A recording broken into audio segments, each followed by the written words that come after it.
ஐயா ஐயா நாங்கள் தெரியாமல் செய்தலாம் ஐயா பிள்ளை பொறுக்கும் ஐயா பிள்ளை பொறுத்து ஐயா மாப்பு தந்து ஐயா வீட்டு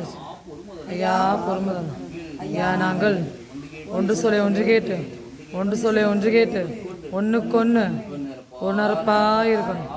நல்லா நல்லா பற்றி தரணும் ஐயா நல்லா என்ன தரணும் ஐயா எங்களுக்கு